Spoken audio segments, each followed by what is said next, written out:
اللہ واصل باللہ کے بعد واصل مع اللہ بنتا ہے۔ یہ تین درجے ہوتے ہیں ولایت کے، پہلے فنا فی اللہ، پھر واصل باللہ، تیسرا درجہ واصل مع اللہ کے مقام پر۔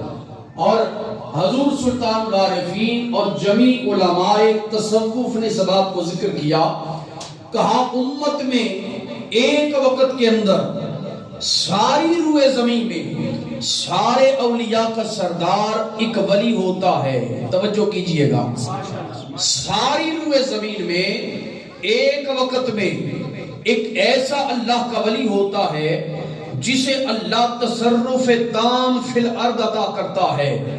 زمین میں جتنے کام ہوتے ہیں اس ولی کے اذن سے ہوتے ہیں۔ حضور داتا علی حجویری رحمہ اللہ فرماتے، زمین پر اللہ کے کچھ نیک بندے ایسے ہیں کہ جن کے قدموں کی برکت سے اللہ تم پر بارش نازل کرتا ہے، جن کے وجود مسعود کی برکت سے اللہ تمہیں رزق دیتا ہے، جن کے وجود مسعود کی لطافت کی وجہ سے رب تمہارے اوپر سے عذاب ہٹا لیتا ہے۔ اور ایک وقت میں ساری کائنات میں اللہ کا ایک ولی ایسا ہوتا ہے کہ جو روئے زمین کے سارے اولیاء کا سردار ہوتا ہے، اسے کہتے ہیں غوث، اور بعض علماء تصوف اسی کو کہتے ہیں قطب، اور بعض اسی کو کہتے ہیں قطب مدار۔ قطب مدار کو کہتے ہیں عبداللہ۔ یہ ذرا بیس ہے، توجہ کیجئے گا۔ ایک وقت میں ساری زمین کے تصرفات اپنی مٹھی میں رکھنے والا، اللہ کے اذن سے واصل مع اللہ کے درجے پر پہنچ جانے والا، اسے کہتے ہیں قطبیت کبریٰ کے تاج کو سجانے والے کو عبداللہ۔ کیا کہتے ہیں؟ عبداللہ۔ زمین میں جتنے کام ہوتے ہیں سارے اس کی مرضی سے۔ علماء کہتے ہیں یہ ہے عبداللہ۔ عبداللہ کے دو وزیر ہوتے ہیں، دائیں طرف والے ولی کو کہتے ہیں عبد المالک، بائیں طرف والے کو کہتے ہیں عبد الرب۔ کہا عبداللہ زمین کا سب سے بڑا اللہ کی عطا سے مالک۔ آقا علیہ السلام جب زندہ تھے اپنی حیات دنیاوی میں، آقا اس کائنات گہتی کے عبداللہ تھے۔ آقا کے دو وزیر، ایک عبد الملک دوسرا عبد الرب تھا۔ عبد الملک یہ حضرت ابو بکر صدیق تھے اور عبد الرب مولا عمر فاروق تھے۔ اور یہ اصول ہے کہ جب دائیں طرف والا وزیر ولی کا انتقال ہو جائے، اللہ بائیں طرف والے کو دائیں کے مقام پر لے آتا ہے۔ آقا عبداللہ، ابو بکر صدیق عبد المالک، مولا عمر فاروق عبد الرب۔ جب آقا کا وصال ظاہری ہوا، اللہ نے جناب صدیق اکبر کو بنایا عبداللہ۔ لیکن یہاں یاد رکھیں عبداللہ وہ ہوتا ہے جسے اللہ خلافت ظاہری بھی دے، خلافت باطنی بھی عطا کرے۔ بعض لوگ کہتے ہیں کہ جناب صدیق اکبر صرف ظاہری خلیفہ تھے، نہیں، اس لیے کہ جو عبداللہ کے مقام پر پہنچ جائے اس وقت اللہ اسے جو خلافت دیتا ہے وہ خلافت ظاہری بھی ہوتی ہے، خلافت باطنی بھی ہوتی ہے۔ آقا علیہ السلام کا جب وصال ہوا تو حضرت ابو بکر صدیق رسول اللہ کی جگہ چلے گئے اور بن گئے عبداللہ۔ مولا عمر فاروق آپ کے وزیر بن گئے، دائیں طرف کے بن گئے عبد الملک، اور مولا عثمان غنی بنے عبد الرب۔ جناب صدیق اکبر کا وصال ہوا، یہاں سے عمر فاروق اوپر چلے گئے، عمر فاروق بن گئے عبداللہ، اور مولا عثمان غنی ادھر آ گئے اور بن گئے عبد الملک۔ مولا علی المرتضی بائیں طرف آ گئے، بن گئے عبد الرب۔ حضرت عمر فاروق کا وصال ہوا، اوپر آ گئے عثمان غنی، وہ بن گئے عبداللہ۔ دائیں طرف آ گئے حضرت مولا علی المرتضی، بن گئے عبد الملک۔ مولا امام حسن آ گئے بائیں طرف، بن گئے عبد الرب۔ جب آپ عبد الرب بنے، مولا عثمان غنی کا وصال ہوا، علی المرتضی کو اللہ نے ولایت کبریٰ کا تاج عطا کیا، علی المرتضی بن گئے عبداللہ۔ وہاں پر دائیں طرف آ گئے مولا امام حسن، اللہ نے امام حسن کو بنایا عبد الملک۔ بائیں طرف مولا امام حسین کو بنایا عبد الرب۔ آپ نہیں سمجھے، یہ کیٹیگریز ہیں ولایت کی۔ جب امام علی المرتضی کا وصال ہوا، آپ امام حسن علیہ السلام پڑھ گئے عبداللہ، آپ سے یہ عبداللہ قطبیت ٹرانسفر ہوئی آپ کے بیٹے امام حسن مصنع میں، چلتے چلتے امام حسن عسکری تک آئی، امام حسن عسکری سے یہ غوثیت کبریٰ کا تاج اللہ نے عطا کیا۔ تیرے میرے محبوب سبحانی، شیخ ربانی، قندیل نورانی، شمع لاسانی، پیر پیرا، میر میرا، حضور شیخ عبدالقادر جیلانی الحسن والحسینی کو عطا کیا۔ آپ بن گئے عبداللہ۔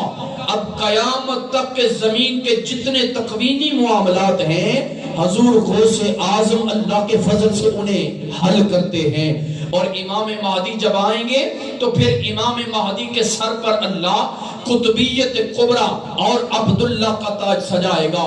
جہاں ایک بات میں عرض کر دوں، کائنات کے جتنے اولیاء ہیں حضور غوث اعظم کی نگاہ عبداللہ کے فیض کی وجہ سے بنے۔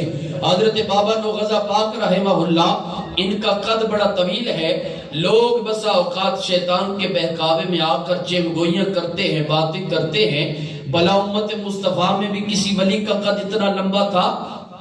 مجھے بتائیں۔ آقا کریم صلی اللہ علیہ وسلم نے فرمایا من حسن اسلام المرء ترکہ ما لا یعنیہ، اسلام، مسلمان کے اسلام کی خوبی یہ ہے ہر لا یعنی شے پر گفتگو کرنا چھوڑ دے۔ بلا مجھ سے اور آپ سے کیا قبر میں فرشتے پوچھیں گے چک سواری میں بابا نوغزہ پاک کی قبر اتنی لمبی تھی، تیرا کیا عقیدہ ہے؟ آپ کیوں ایسی ابحاث میں پڑھ کر اپنے ایمان کی ناؤ کو ڈگمگاتے ہیں؟ ہمارے لیے اتنی حجت کافی ہے۔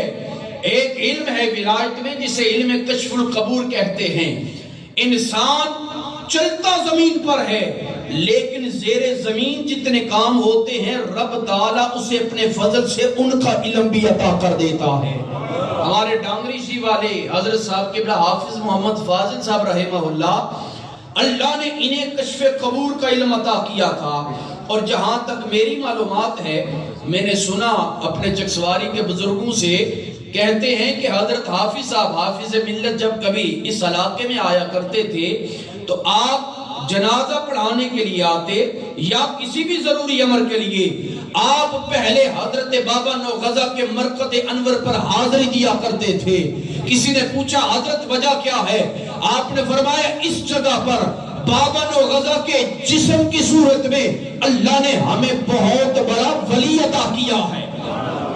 اب ہمارے لیے اتنی شہادت کافی ہے کہ ایک اللہ کا ولی کشف قبور کے علم کا متحمل ہونے کے باوجود یہ کہہ رہا ہے، جب انہوں نے کہہ دیا مسئلہ ایمانیات کا نہیں، اس لیے ہمیں ایسی ابحاث پہ پڑھ کر اپنے ایمان کی ناؤ کو کسی اعتبار سے خراب نہیں کرنا چاہیے۔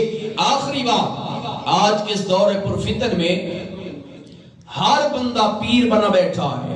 یہ بڑی تلخ بات ہے لیکن توجہ کیجئے گا، آج کا یہ ایسا پرفتن دور ہے، ہر بندہ مذہبی پیشوا، مذہبی فقیر، مذہبی پیر بن کے بیٹھا ہے، اور ہر بندہ یہ کہتا ہوا نظر آتا ہے جی میں فقیر، اے فلاں میرے پیر فقیر۔ فقیر وہ نہیں ہوتا کہ جو از خود کہے میں فقیر۔ حضور سلطان الہند سلطان العارفین، مجھ سے قبل پروفیسر نے سلطان الہند کہا تو میرے منہ سے بھی نکل گیا۔ حضور سلطان باہو رحمہ اللہ، انہوں نے اپنی کتاب نور الہدا کے اندر اس بات کو ذکر کیا۔ میں چاہتا ہوں سرکار غوث اعظم کی اپنی زبان کہ جو حضور سلطان باہو رحمہ اللہ نے ذکر کی، میں آپ کو بھی نہیں وہی الفاظ اسی طرح سنا دوں۔ حضور سلطان باہو رحمہ اللہ، آپ کی کتاب ہے عین الفقر، فقر کا عین، اور یہ اصطلاحات ہوتی ہیں کہ جو بغیر مرشد کامل کی رہنمائی کے سمجھ نہیں آتی۔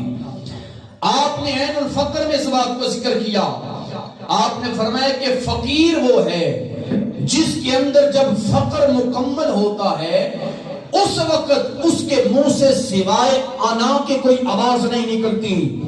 اور حضور غوث اعظم رضی اللہ تعالی عنہ نے فرمایا فقیر کا فقر جب مکمل ہوتا ہے اس وقت اس کی زبان سے سوائے اللہ کے اسم ذات کے دوسرے دوسری کوئی شے نہیں نکلتی۔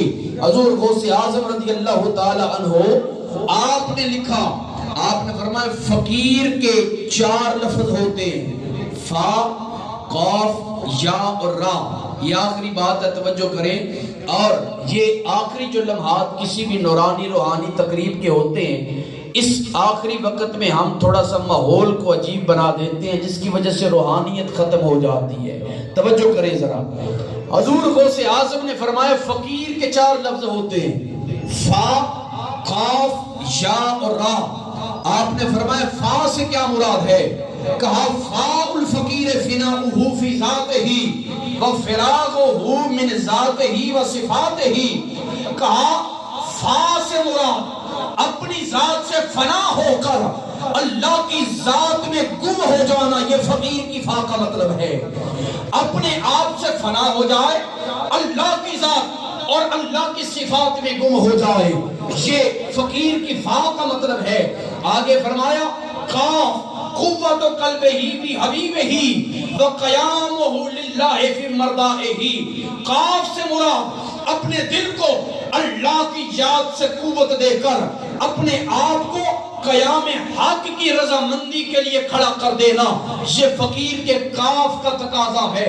کہا یا سے مراد یہ ہے وَالْيَاءُ يَرْجُو رَبَّهُ وَيَخَافُهُ وَيَقُومُ بِالْفَتْوَى بِالتَّقْوَى بِحَقِّ تُقَاتِهِ۔ یا سے مراد ہے فقیر کی زندگی میں جیسا بھی کام ہو جائے، فقیر کی زندگی میں خوشی ہو یا غمی ہو، فقیر کی خوشی میں رضا ہو یا سخط ہو، ہر حال میں اللہ کی تقدیر سے راضی رہے۔ آخری بات کہا وَالرَّاءُ رِقَّةُ قَلْبِهِ وَصِفَائِهِ وَرُجُوعُهُ لِلَّهِ عَنْ شَهَوَاتِهِ۔ کہا راز سے مراد یہ ہے کہ فقیر کا دل دنیا کی ہر لالچ سے پاک ہوتا ہے۔ فقیر کا دل دنیا کی ہر لالچ سے پاک ہوتا ہے۔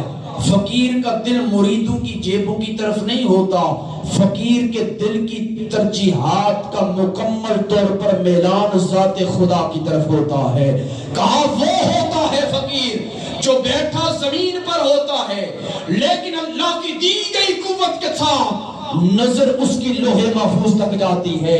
میں کیوں نہ پھر مجدد الف پاک اس فقیر کی بات کروں، میرے نقشبند کا بادشاہ حضور بابا مجدد الف پاک شیخ احمد سرہندی فاروقی، آپ وہ فقیر تھے جن کے اندر فا، قاف، یا، را 4 شرطیں تھی۔ اور آپ خود فرماتے ہیں خلیفہ صاحب ایک جگہ مجدد کا آپ نے کہا ہر ولی کسی نہ کسی نبی کے نقش قدم پر ہوتا ہے، میں مجدد الف پاک موسیٰ کلیم اللہ کے نقش قدم پر ہوں۔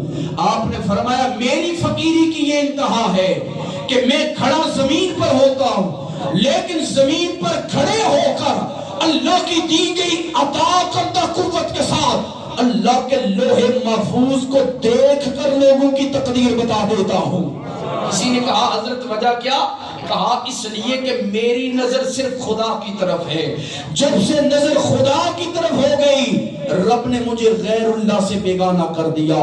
اس لیے کہ اللہ والے ہمیں اپنی زندگی میں اسی بات کا درس دیتے ہیں، اے دنیا والو آج ہم اس مقام پر اس لیے پہنچے کہ ہم نے اپنی زندگی میں فذکرونی کیا، رب نے ہمیں مرنے کے بعد اذکرکم کا درجہ عطا کر دیا۔ تم زندگی میں خدا کو یاد کرو، رب مرنے کے بعد تمہیں یاد کرے گا۔